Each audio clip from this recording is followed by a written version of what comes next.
Hi, we enter into 1 Samuel 30 today after David has been kicked out of Gath by the Philistines. Actually, they were in Aphek at that point, kicked out by the Philistines. And the Philistines went up to Jezreel, and David went down as the lords of the Philistines had ordered him back to Ziklag and found the place burned down. So as we enter this passage, we're here near the very bottom of this chiasm that structures the second half of 1 Samuel. And as we've been seeing, the passages that create the chiasm are not necessarily in chronological order. So what we're seeing here in chapter 30 is parallel chronologically to this scene in chapter 28. And I'll show you why that is today based on the third day element and based on the location element that continuing from last time. If you're confused about some of that, I encourage you to watch the introductory video to 1 Samuel 27 to 31 at the beginning of this unit where I go over some of these issues. And part of the element we're going to see here is that we saw last time that at the beginning of chapter 29, the Philistines were at Aphek and Israel was at Jezreel. Now the Philistines go to Jezreel, but David and his men go down to Ziklag. And that's quite a distance here. So Aphek is here where the last story ended, and the Philistines go up here to Jezreel, and David goes back down to Ziklag. Meanwhile, as you can see from here, Saul had been camped at Gilboa and then went over to Endor, and then the fight takes place at Gilboa where Saul is killed. So that suggests they're up here at Endor, and Gilboa is not on this map exactly, but the mountain is right here. So Saul and his men were here in Jezreel, then the Philistines come up and they come down here. So Saul and his folks were here, the Philistines go up to here, but now David has gone down to here and he'll be in this area. And as we can see here, he comes on the third day, and not in today's video, but in the next one we'll find in the middle of the chiasm that goes from 31 to 20, which I can put up right here so you can see, David and his men meet an Egyptian who had been a servant to the Amalekites out in the open territory down here, and he directs them to the situation. So while they're down here, what we see in chapter 28 where Saul goes to Endor and has the woman call up Samuel and then go into the battle is all taking place simultaneously to our scene right here. Ziklag itself isn't 100% clear where it is. On the map it looks like it's right there. According to the archaeologists Garfinkel and Gaynor, who've been leading research in that area, here's a whole series of possible places, but they think that Khirbet al-Rai here is the one most likely. And you can see from these images some of the Philistine marked pottery they find there, and you can see them digging into that. We don't know that that's it exactly, and all these places on this black and white and gray map, as you can see east of the Dead Sea, are roughly in this region over here. They could be farther up in Philistine territory up here, it's not clear, but in any event it's obviously south. The scholars who put together this map put it down here because we were told before that David had been raiding down in the Negev areas down here, which he could also do if this town was somewhere in here. But since we're going to be near the Wadi or the Nahal River Besor here, they've placed it in this area. So it's somewhere in that general vicinity. As we enter this chapter, there are a number of key words to be looking at, and I've highlighted not only key words but other parallel phrases. So we see here they attacked Ziklag and burned it down, and we see that twice there. And then the chiasm that goes from beginning to end is framed by the Amalekites taking all that was in it, and then framed by David recovering all that was in it. Along the way, in the second part of the scene, we'll see it's not quite a chiasm, but the scene here is, this subset is framed by the question of the men who are too exhausted to cross the river and the question of whether they should share in the spoil. And there David is certainly going to be portrayed as a king, entering into creating what the text calls a statute and an ordinance for Israel that continues to the present day, which you can see down here. So he's acting as a legislator here, someone in charge, even though at the moment he's simply leading his band of 400 plus 200 misfits that he'd gathered back in the time before he came down on Nabal back in chapter 25. And by the end of the chapter, we'll see he takes the spoil and distributes to all those we hear his friends among the elders of Judah. We'd not heard that earlier, but we'll hear it here, and he's setting up plainly, rewarding people for supporting him, expecting that the time for him to take the reign is soon. Does he know that?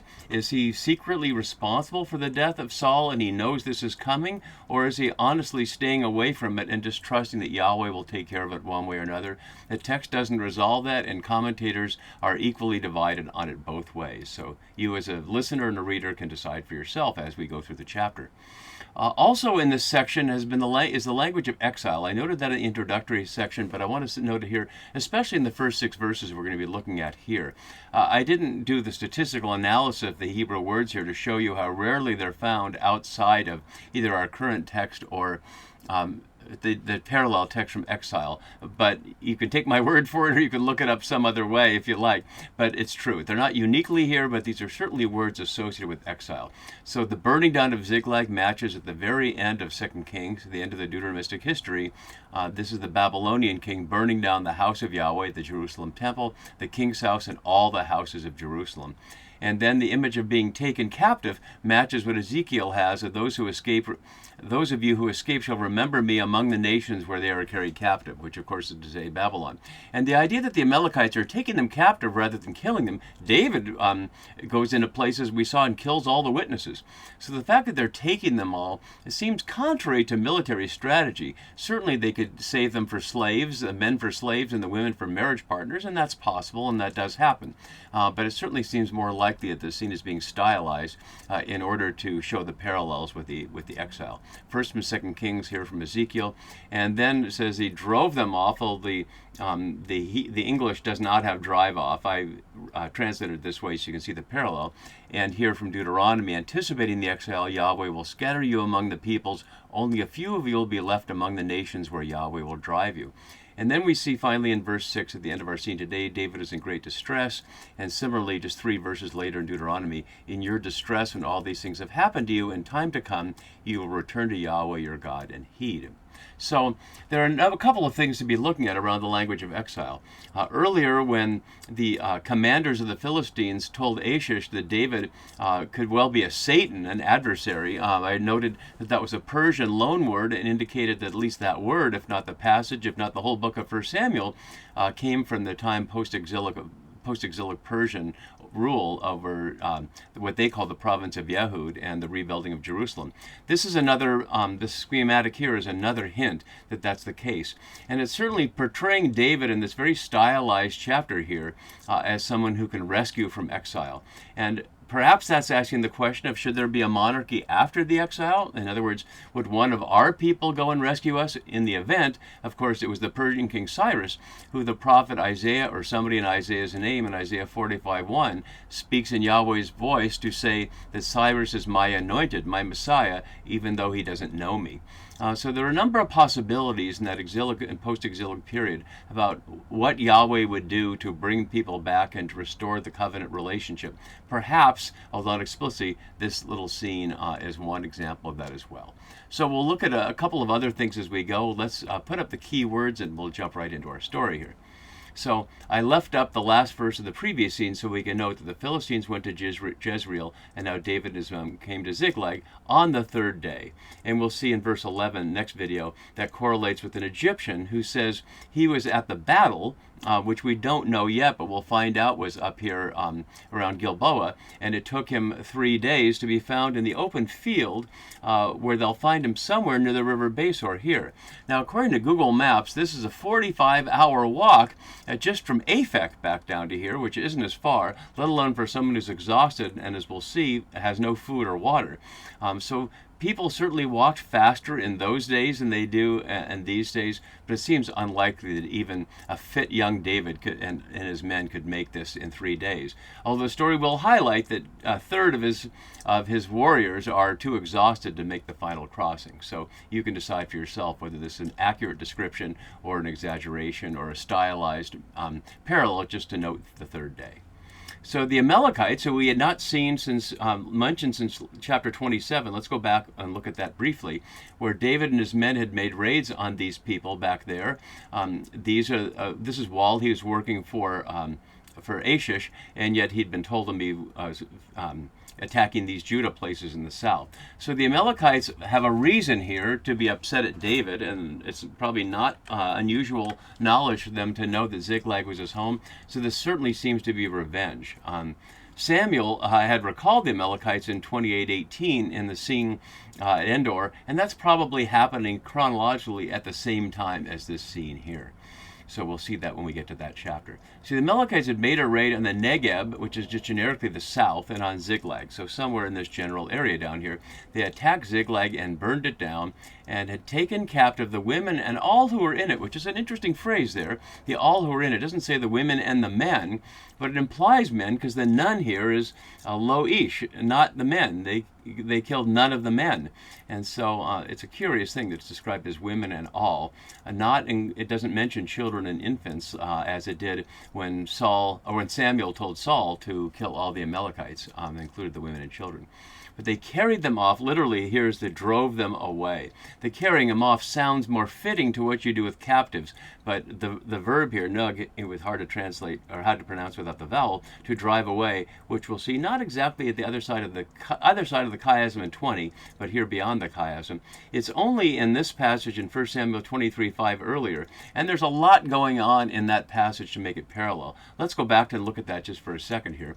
So here, back in 23:5, David and his men went to Keilah, fought with the Philistines, brought away their livestock, and dealt them a heavy defeat, and David rescued the inhabitants of Keilah. So we see that a certain parallel there to what we saw earlier in chapter 23, but I'll just show you this chart now. We'll look at it in the next video, because our next scene, is starting in verse 6, is very parallel to what follows in chapter 23. So there's certainly a lot of recollection there of David's previous actions, contrasting with Saul's as well. So when David and his men came to the city, they found it burned down. And as always, the New RSV leaves out of Gehenna, behold, they found it burned down. And their wives and daughters taken captive. Of course, they didn't see that. They don't know that they're taken captive. They don't know that they're not killed, and as my note below says. So the narrator is presuming something that the actual people can't know. All they can see is that they're not there. But presumably, they're hoping they're just taken captive and they can go find them. And in the event, of course, that's what happens.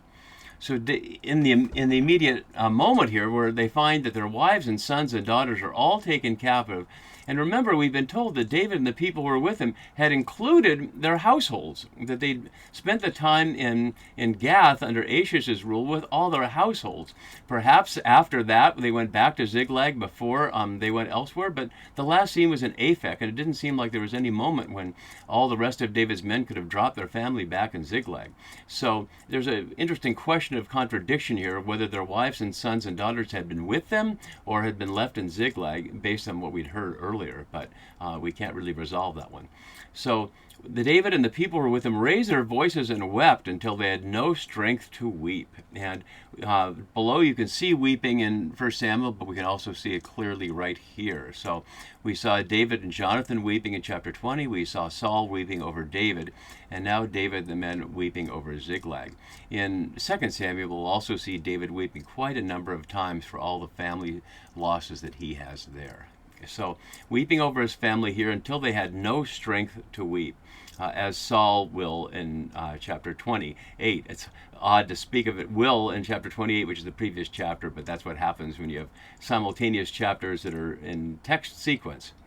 So David's two wives also had been taken captive, emphasizing that, and they're named the way they were named earlier in chapter 27, and the same way they'll be named in 2 Samuel 2:2. Ahinoam of Jezreel, who's very likely to be Saul's wife, and Abigail, the woman of Nabal of Carmel. Again, widow is not the word, it's woman here. And as I've noted previously in chapter 27, she's always called the woman of Nabal. She's never called Abigail David's woman, although it says David's two women here. She's always remembered that way, parallel to Ahinoam of Saul, although she's not named that way.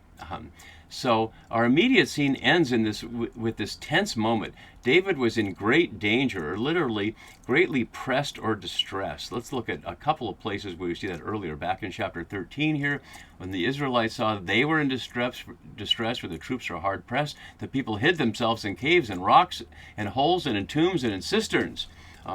So very much distress there, and similarly here, but it's internal distress. For the people spoke of stoning him. This is the scapegoat mechanism, and if you're familiar with the work of the French anthropologist and scripture scholar René Girard, here's the cover of his book, The Scapegoat.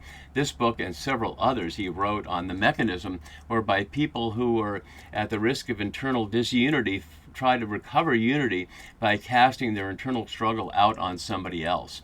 So even though it's the Amalekites here who attacked Ziklag and took the families, David is with them. It would be easy to scapegoat him. As we see in this passage in Joshua 7:27, when Joshua does it to Achan.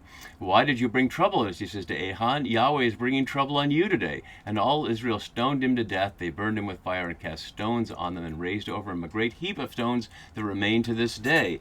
And we'll see the same thing that happened to Absalom after Absalom's rebellion is stopped and he is left with a pile of stones out in the forest.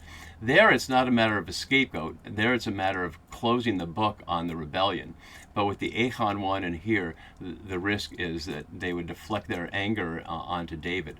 So he better do something. And here's the reason why, because the people were bitter.